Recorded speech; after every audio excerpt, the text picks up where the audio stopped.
बिस्मिल्लाहिर्रहमानिर्रहीम अस्सलाम वालेकुम। प्रीवियस लेक्चर में हम लोगों ने 5.65 क्वेश्चन तक डिस्कशन कर ली थी। Next question is 5.66।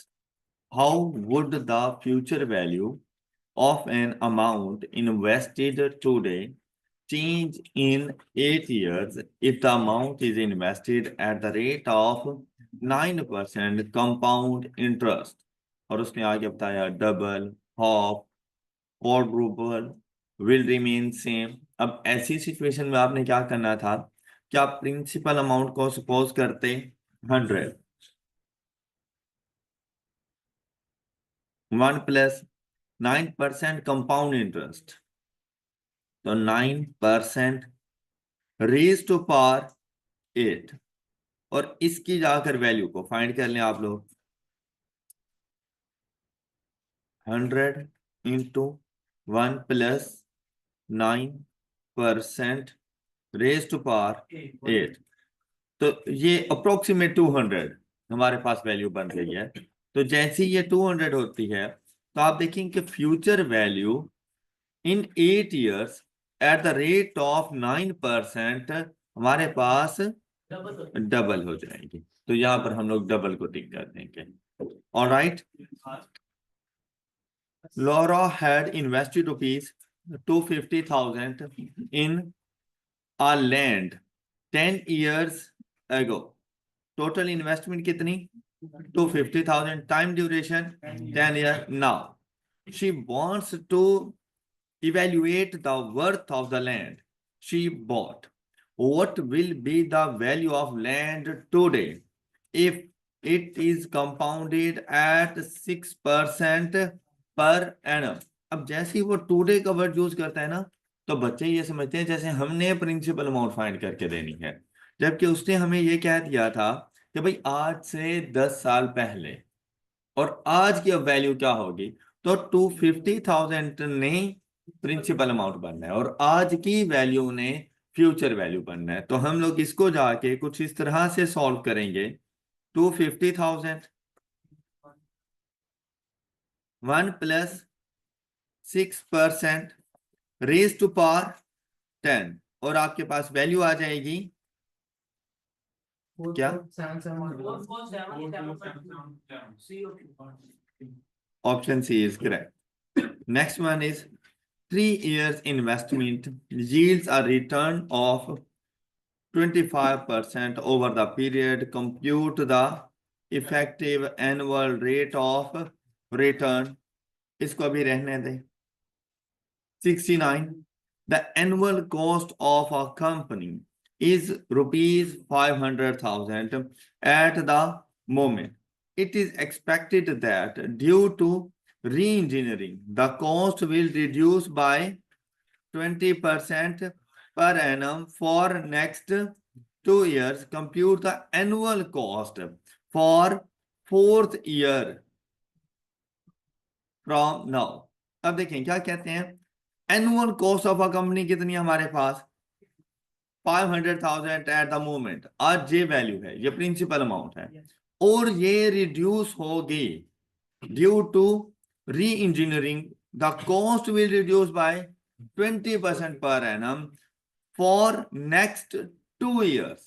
तो अब जब इसको रिड्यूस करेंगे हम लोग, तो ये वैल्यू हमारे पास बन जाएगी 500,000 into 1 minus 20% raise to power 2। तो ये वैल्यू हमारे पास क्या आ रही है? क्या?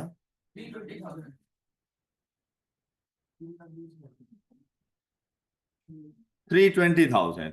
कहते हैं जो रिडक्शन होनी थी ना, वो जस्ट फॉर 2 years होनी थी, उसके बाद रिडक्शन नहीं हो रही। उसके बाद उसने पूछा compute the annual cost for 4th year from now. तो अब उसके बाद 2nd year तक 320 तक पहुंच गया, 3rd year में भी 320 ही रहेगा, उसमें रिडक्शन नहीं है। 4th year में भी एनुअल कॉस्ट 320 ही रहेगी। तो हम लोगों ने यहां से जाकर 320 को टिक कर देना है। Alright, next one, value of particular asset decreased bye 10%। अब देखा, जब इस किस्म की बातें आएंगी तो हम लोग नेगेटिव साइन का फार्मूला यूज किया करते हैं। एवरी ईयर ऑफ इट्स, तो जब ये बात कर दी तो ऐसा नहीं है जैसे depreciation expense using straight line method, तो आप लोगों ने इसको कैलकुलेट करना है। If the cost is rupees today, compute the value 2 years from now. तो अब हम लोग क्या करेंगे इसके लिए, 700,000 into 1 minus multiplied by is equal to, अब जब उसने कहा था ना 10% every year of its cost, तो ये सिंपल इंटरेस्ट अप्लाई हो जाता है कि प्रिंसिपल वैल्यू के ऊपर आप लोगों ने 10% अप्लाई करना है। ये गलत है ना, बुक में, बुक के मुताबिक ये गलत है। अगर वो यहाँ पे कॉस्ट ना लिखता तो फिर बात बिल्कुल सही थी। अभी जब उसने कहा है ना 10% every year of its cost, तो ये स्ट्रेट लाइन मेथड है और सिंपल इंटरेस्ट के मुताबिक जाकर इसने सॉल्व होना है। तो आपके पास वैल्यू आ जाएगी 560,000।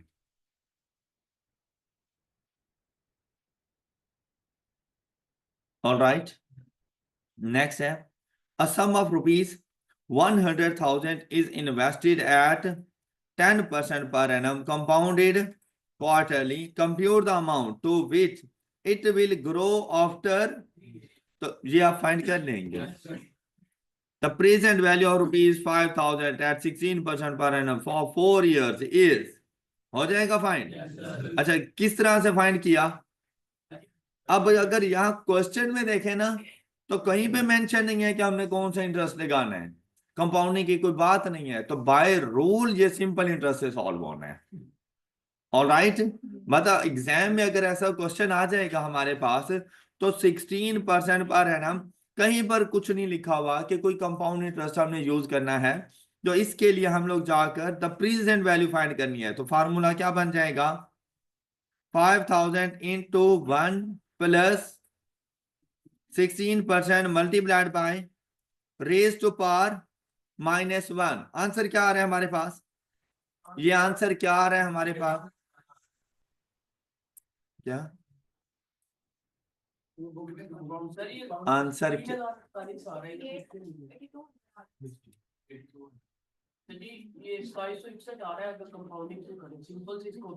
मैं ये पूछ रहा हूँ मेरे इस फार्मूले से आंसर क्या आ रहा है, ये लिख कर इसको टिक कर दो। मैं आपसे यही बात कर रहा हूं कि क्वेश्चन में मेंशन नहीं है, एग्जाम में आ जाए सिंपल इंटरेस्ट से करेंगे। अब बुक में गलत इस वजह से है क्योंकि उसे पता है मैं कंपाउंड इंटरेस्ट का सीक्वेंस लेके चल रहा हूँ, तो उसने कंपाउंड इंटरेस्ट से जाकर इसको सॉल्व कर दिया। अदरवाइज क्वेश्चन में कहीं पर भी मेंशन नहीं है, तो बाय रूल इसने जाकर सिंपल इंटरेस्ट से सॉल्व होना है।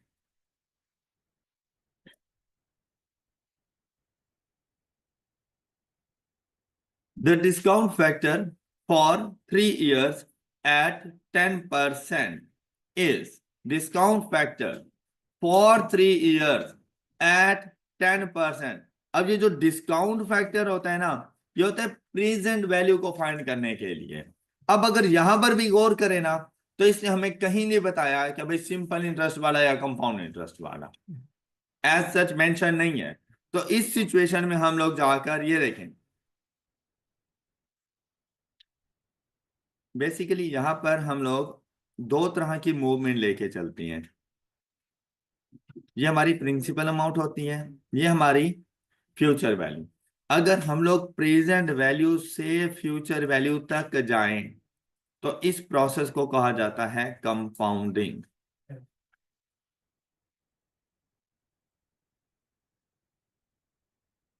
और फ्यूचर वैल्यू फाइंड करने के लिए हम लोग जो फैक्टर यूज कर रहे होते हैं ना, उसे कहा जाता है कंपाउंडिंग फैक्टर। और वो फैक्टर कौन कौन सा हो सकता है, अगर हम लोग सिंपल इंटरेस्ट की बात करें, बल्कि ये मैं इधर मेंशन कर देता हूँ,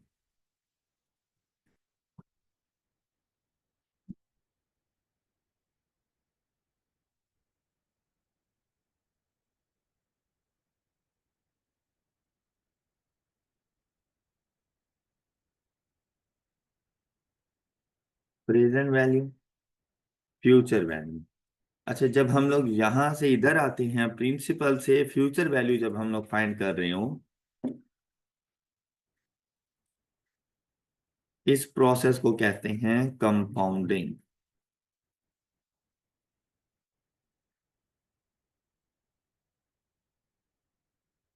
और जब हम लोग फ्यूचर से प्रिंसिपल अमाउंट फाइंड करते हैं, इस प्रोसेस को कहा जाता है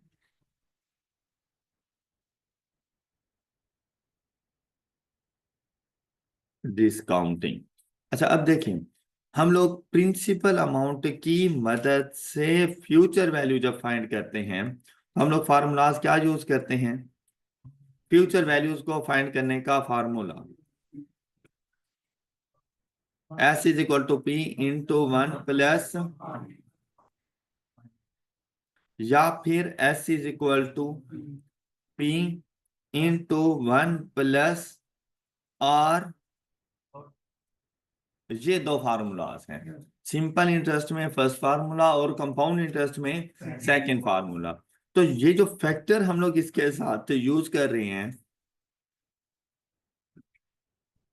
ये वाले फैक्टर जो हमारी हेल्प करते हैं फ्यूचर वैल्यू को डिटरमिन करने के लिए, इन फैक्टर्स को कहा जाता है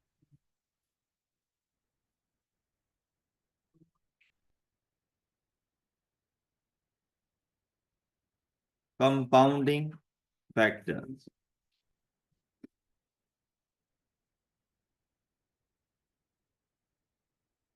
future value is equal to principal amount 1 plus RT raise to power -1, या फिर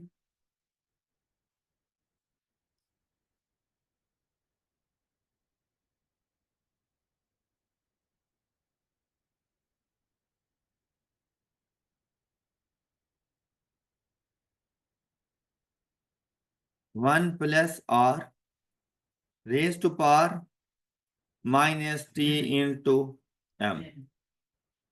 अब फ्यूचर वैल्यू को यूज करते हुए प्रिंसिपल अमाउंट फाइंड करना। अब जो हम लोग फैक्टर यूज कर रहे हैं, इन फैक्टर्स को कहा जाता है डिस्काउंटिंग फैक्टर। कि प्रेजेंट वैल्यू फाइंड करने के लिए जो हमारी हेल्प कर रहे हैं, इन फैक्टर्स को हम कहेंगे डिस्काउंटिंग फैक्टर। अच्छा, अब अक्सर ऐसा होता है कि आपको फ्यूचर वैल्यू बता दी जाती है तो उसकी मदद से आप प्रिंसिपल अमाउंट फाइंड कर लेते हैं। लेकिन कभी कभी ऐसा होता है कि आपको फ्यूचर वैल्यू नहीं बताई जाती, आपको सिर्फ रेट ऑफ इंटरेस्ट और टाइम ड्यूरेशन बता दिया जाता है और आपसे कहते हैं डिस्काउंटिंग फैक्टर की वैल्यू क्या होगी। मतलब कि ये जो बॉक्सेस में मैंने रखे हुए हैं ना, इनकी वैल्यू हम लोगों ने बतानी है। अब ये discounting factor for simple interest भी हो सकता है, discounting factor for compound interest भी हो सकता है। अब अगर हम लोग अपने क्वेश्चन की तरफ वापस जाएं, तो यहां पर देखें, उसने टाइम ड्यूरेशन बता दिया, रेट ऑफ इंटरेस्ट बता दिया। अब हम लोग जाकर इसका डिस्काउंटिंग फैक्टर फाइंड करें, तो 1 + 10% multiplied by 3 raise to power -1। अच्छा, सिंपल सी बात है, फैक्टर सेम सेम है। सिर्फ अगर हम लोग पावर को नेगेटिव कर दें तो डिस्काउंटिंग फैक्टर, और अगर पावर पॉजिटिव हो तो कंपाउंडिंग फैक्टर, बस इतना सा फर्क है। पावर नेगेटिव है तो डिस्काउंटिंग फैक्टर, पावर पॉजिटिव है तो कंपाउंडिंग फैक्टर। अब इसकी वैल्यू जाके जरा फाइंड करें, 0.769, और इसकी वैल्यू फाइंड करें, इसकी वैल्यू फाइंड करें।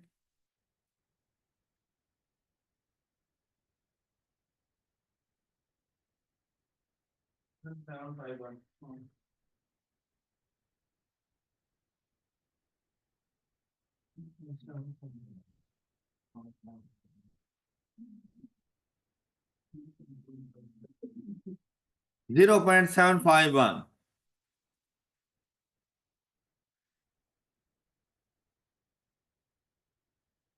अच्छा, अभी भी आप लोग देखें ना, तो क्वेश्चन में ऐसे कहीं मेंशन नहीं था कि सिंपल इंटरेस्ट वाला डिस्काउंटिंग फैक्टर या कंपाउंड इंटरेस्ट वाला डिस्काउंटिंग फैक्टर।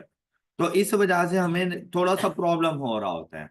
तो इसका एक ये भी सोल्यूशन है कि आप दोनों से फाइंड कर लो, जिसका आंसर मौजूद हो उसको जाके टिक कर दो। तो फिर हम इस तरह से जाकर अपने उस टाइम पर अपने एमसीक्यूज को फिर इस तरह से सॉल्व करना कि आप लोग देखो भाई, अगर दोनों आंसर होंगे ना तब वो आपको मेंशन करेगा रेट के साथ कि सिंपल इंटरेस्ट है या कंपाउंड इंटरेस्ट है। इन केस अगर साइलेंट है तो आप सिंपल इंटरेस्ट कंपाउंड इंटरेस्ट दोनों से सॉल्व कर लेना, और जिसके साथ आंसर मैच कर जाए आपने उसको जाकर टिक कर देना है। Got it?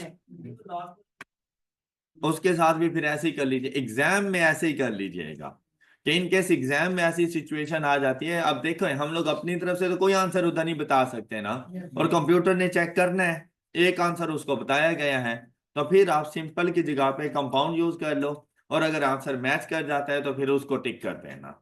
Got it? हम लोग अगर उसको कंपाउंड इंटरेस्ट से सॉल्व करें तो आंसर आएगा हमारे पास 27 से, अगर कंपाउंड इंटरेस्ट से हम लोग सॉल्व करते हैं तो फिर ये आंसर हमारे पास बन जाएगा। All right, 7.54, Taha invested rupees 200,000 for 5 years at simple interest at 10%.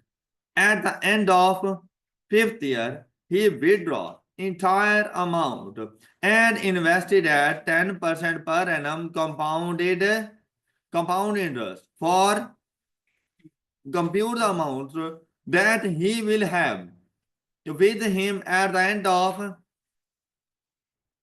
अच्छा, अब क्या हुआ कि 200,000 इन्वेस्ट किया गया इंटू 1 प्लस 10% मल्टीप्लाइड बाय 5। तो यहां से देखिए 5 साल के बाद हमारे पास वैल्यू क्या बन जाएगी जी?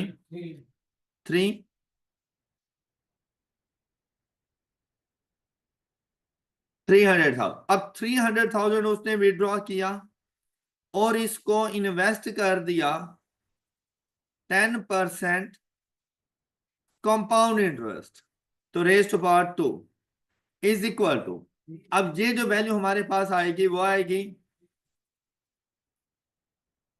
तो at the end of 7th year उसके अकाउंट में 363,000 रुपीज मौजूद होंगे। Any problem? मरफोनी lends rupees 500,000 to Taha at 12% per annum compounded annually।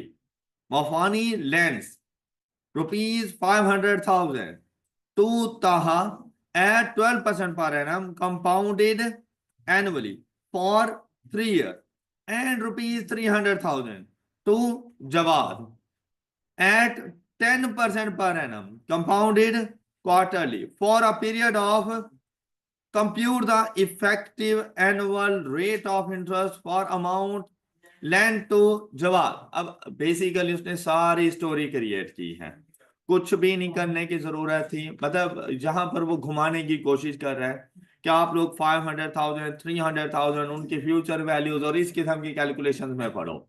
हालांकि ऐसा कुछ भी नहीं था। उन्होंने कहा है कि जवाब को जो अमाउंट दी गई है उसका इफेक्टिव रेट ऑफ इंटरेस्ट क्या होगा। तो जो जवाब को हमने अमाउंट दी कौन से नॉमिनल रेट ऑफ इंटरेस्ट पर है, कौन सी कंपाउंडिंग हो रही है, तो हम लोगों ने जाके सॉल्व करना था 1 plus 10% divided by 4 raise to power, नहीं रेज टू पावर 4 -1। तो यहां से आपके पास आंसर आ जाएगा, ये इसका करेक्ट आंसर है। डन, और इसके अलावा कुछ भी नहीं करना था इधर। Next one is 5.76, Lukman invests rupees 450,000 at 10% simple interest for, and rupees 900,000 at 10% compound interest for the same time period। Compute the difference between the receipts of two investments at the end of 4th year। तो आप देखें सबसे पहले 450,000 into 1 plus 10%, simple interest है तो multiplied bye 4। हाँ जी, ये value क्या आ जाएगी हमारे पास? 630,000। नेक्स्ट वन देखें, 900,000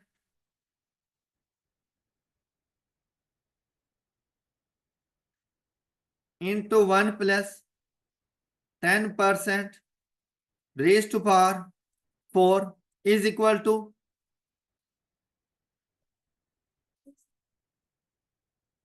अब दोनों की फ्यूचर वैल्यूज के दरमियान difference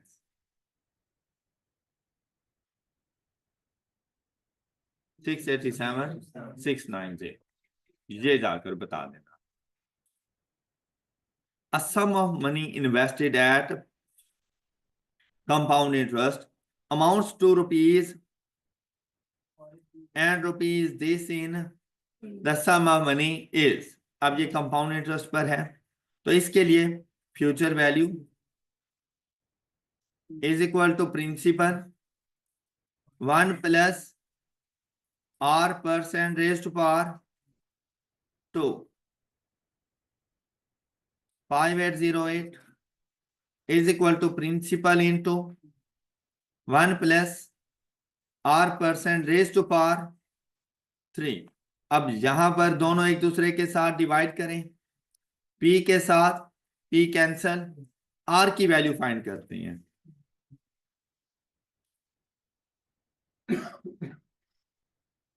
5280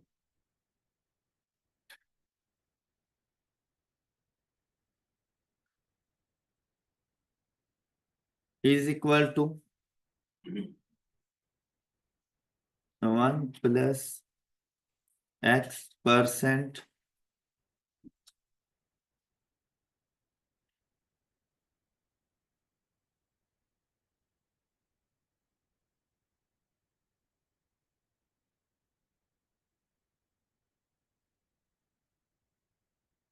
rate of interest is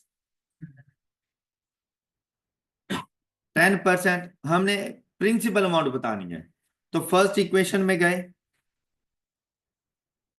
5280 is equal to principal into 1 plus 10% and the answer is 4363 option A. I hope के समझ आ गया होगा। इस जैसे क्वेश्चन हम लोगों ने स्टार्ट में भी किए थे। Find the future value of rupees 7,000 invested 10% per annum compounded quarterly for 3 years and further invested at 12% per annum compounded semi-annually for 2 years। तो इसके लिए आप देखें 7,000 into 1 plus 10% divided by 4 raised to power 3 into 4। अब ये जो हमने पढ़ा था different rate of interest in different time duration, अब एक और हमारे पास आ गया तो multiplied by 1 plus compounded semi annually raise to power 2 into 2। ये कंप्लीट इसका फार्मूला बनता था और हमारे पास आंसर आ जाएगा 11।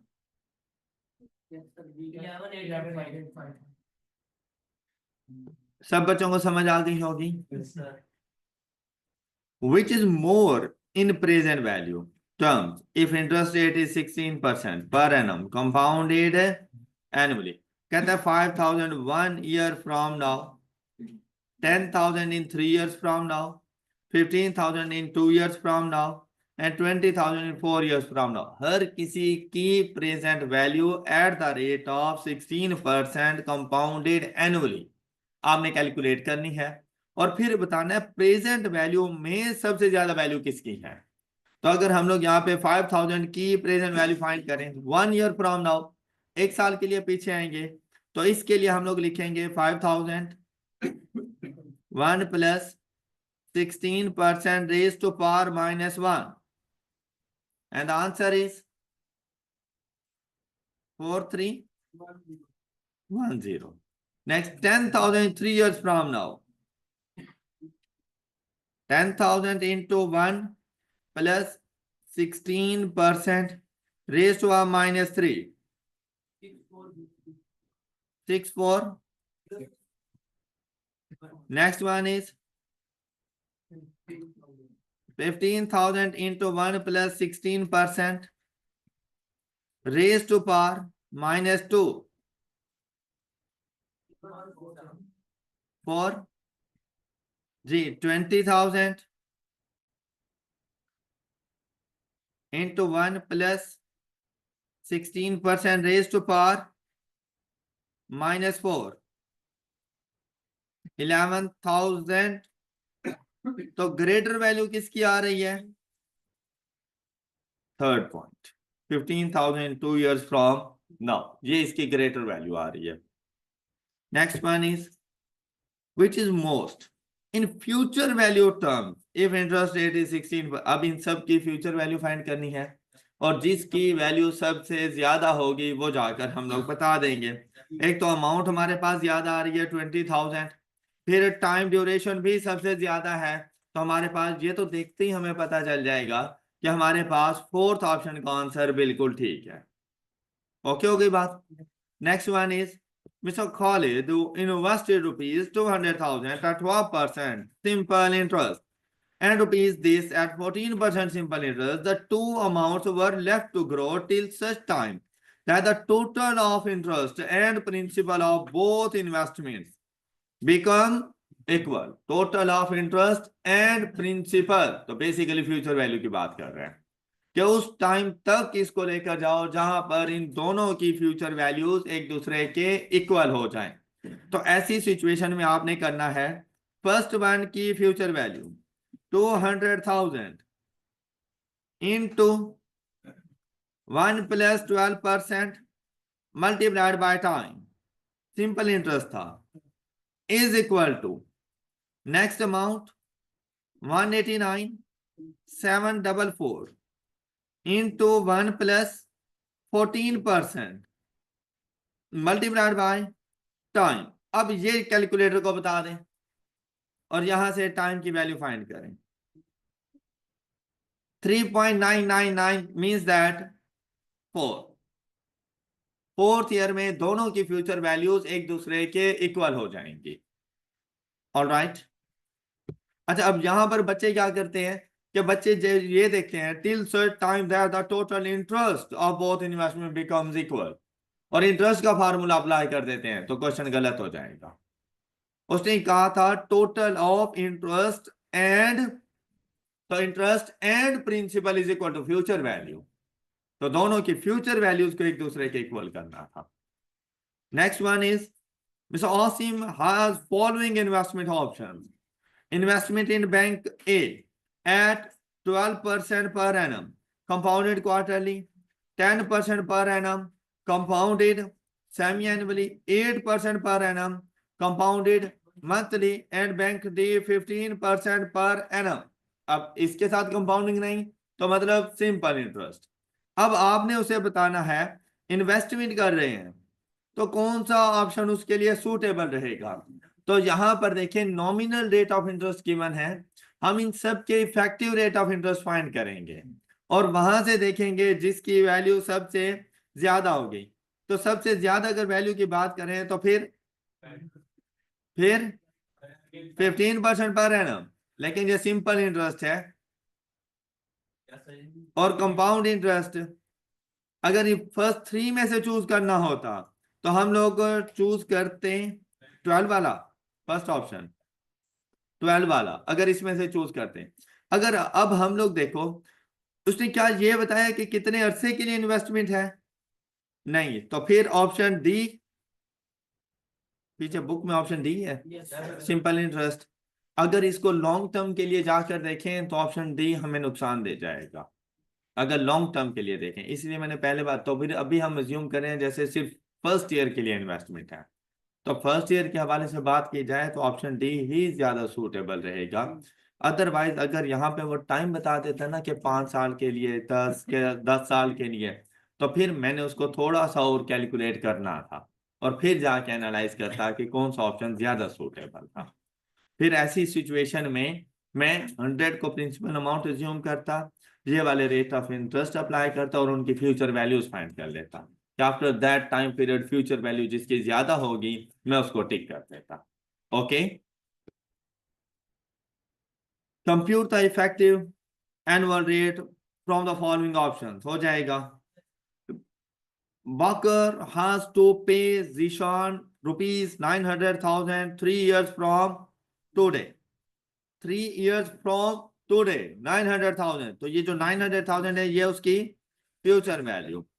Then 3 years time duration. If the market interest rate is 10% per annum compounded annually, how much will Zishan be willing to accept today to settle the debt? तो इसके principal amount आप लोग find करके दे सकते हैं।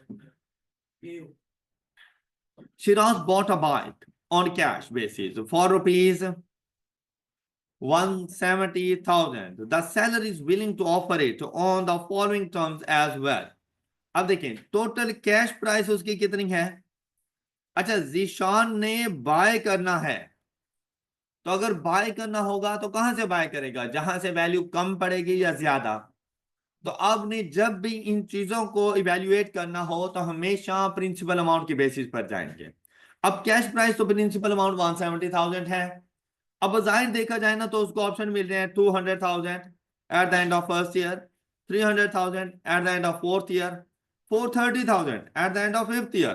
तो ऐसा लगता है जैसे भाई 1,70,000 रुपए की चीज में 4,30,000 रुपए की क्यों लो।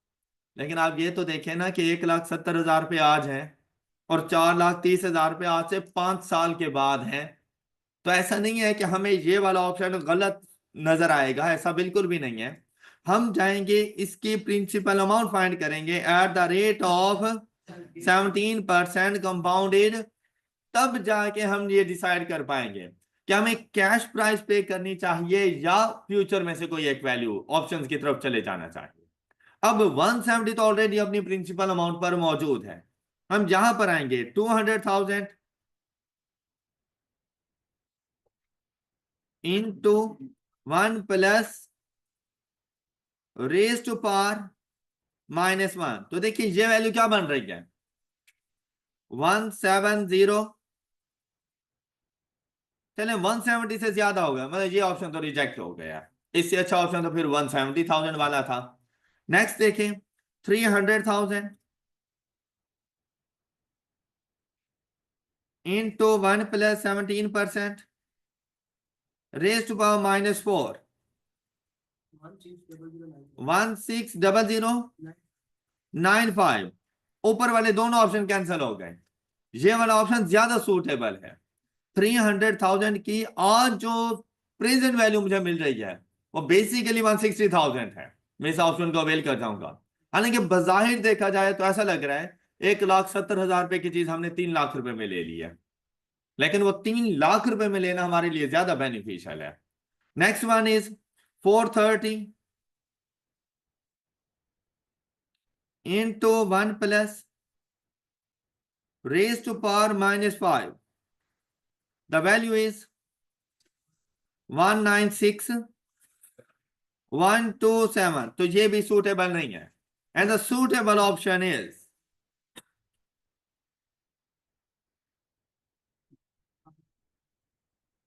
ऑलराइट, ये ज्यादा सूटेबल है। तो जीशान को हम लोग कहेंगे कि आप कैश बेसिस पे परचेज ना करो, आप उसके सेकंड ऑप्शन को अवेल कर लो, 3 लाख रुपए पे करना eight the end of fourth year. तो ये तुम्हारे लिए ज्यादा सूटेबल ऑप्शन है। Got it. नेक्स्ट देखें 5.86। Osim bought a machine for rupees 500,000. The value of the machine decreased by of its net book value. The life of the machine is at the end of its life. Asim will sell it and the expected receipts from the disposal will be 12% above its net book value. Asim will also need a replacement machine which will cost rupees 600,000 in future term, मतलब जिस दिन हम लोग उसको purchase करने लगेंगे उस दिन उसकी कॉस्ट 6 लाख रुपए है। How much more will be needed at the end of 3 years to buy the machine if the proceeds from initial machine will also be used to pay for the new machine. तो अब ऐसे हमने, जैसे आप लोगों के ऊपर ये सिचुएशन आ गई, मतलब आसिम की जगह पे अपना नाम यूज कर लो, तो फिर अब क्या सिचुएशन है आपके पास? आपने आज एक मशीन परचेज की 5 लाख रुपए की, 3 साल इसकी यूजफुल लाइफ है, और इसमें जो डेप्रिसिएशन एक्सपेंस हमारे पास आ रहा है वो 15% per annum of its net book value. अब कंपाउंड इंटरेस्ट यूज होगा। अब ये आप लोगों के बाद रिड्यूसिंग बैलेंस मेथड है। तो रिड्यूसिंग बैलेंस मेथड आपने पढ़ा होगा कि आप WDV के ऊपर rate of interest, rate of depreciation charge करते हैं, तो यहाँ पर ये कंपाउंड इंटरेस्ट बन जाएगा। 3 साल बाद की हम इसकी WDV सबसे पहले चेक करेंगे। तो हमारी बुक्स के मुताबिक इसकी 3 साल बाद की WDV क्या बनेगी? 500,000 into 1 plus 15% raise to power. अच्छा, यह वैल्यू डिक्रीज कर रहा है तो प्लस का साइन नहीं आएगा। 1 minus 15% raise to power 3 and the value is 3070। अच्छा, ये है एसिड्स की WDV at the end of 3rd year। अब क्या हुआ, उन्होंने कहा कि जो एसिड की बुक वैल्यू है eight the end of 3rd year उसका 12% ज्यादा उसे प्रोसीड्स मिली है। अब आपने ये देखना है कि हमने इसको सेल कितनी वैल्यू पर किया। तो हमने ये वाली वैल्यू तो आई, लेकिन इसका 12% ज्यादा भी हमारे पास आया। तो मतलब अगर 100 रुपए की चीज है और 12% का इंक्रीज है तो कितने रुपीज मिलेंगे? 112। तो अब हम क्या करेंगे, 307,062 का 112%, 12% नहीं, 12% फाइंड करेंगे तो फिर इसमें दोबारा ऐड करना पड़ेगा। तो अगर 112% कर देंगे तो डायरेक्ट फ्यूचर वैल्यू आ जाएगी। अब हमें प्रोसीड्स क्या मिली इससे? 3439। ये पुरानी मशीन इस वैल्यू पर सेल हो गई है। पुरानी मशीन इस वैल्यू पर सेल हो गई। क्या यहां तक बात समझ आ गई? न्यू मशीन कितने की मिल रही है? उसमें से इतनी अमाउंट का बंदोबस्त तो आपने कर लिया पुरानी मशीन की सेल से। तो आप लोगों को न्यू मशीन परचेज करने के लिए एक्स्ट्रा अमाउंट कितनी चाहिए? इन दोनों का डिफरेंस, ये इसका आंसर। आप मजीद इतने कैश का बंदोबस्त करें तो आप लोग न्यू मशीन को रिप्लेस कर सकते हैं ओल्ड वन से। Got it? Rupees X or invested for 7 years at 1% per annum compound interest, compute future value in terms of X and Y। तो कोई मसला नहीं है, X को इन्वेस्ट किया तो X into 1 plus Y% raise to power 7। तो Y% की जगह पर हम लोग यहां पर जाकर Y डिवाइडेड बाय 100 भी कर सकते हैं। तो वैल्यू क्या आ जाएगी हमारे पास? ऑप्शन है। आई होप कि आप लोगों को चैप्टर नंबर 5 के तमाम तर क्वेश्चंस, कॉन्सेप्ट्स वगैरह बहुत अच्छे तरीके से समझ आ गए होंगे। सब बच्चों को क्लियर है तमाम कॉन्सेप्ट्स?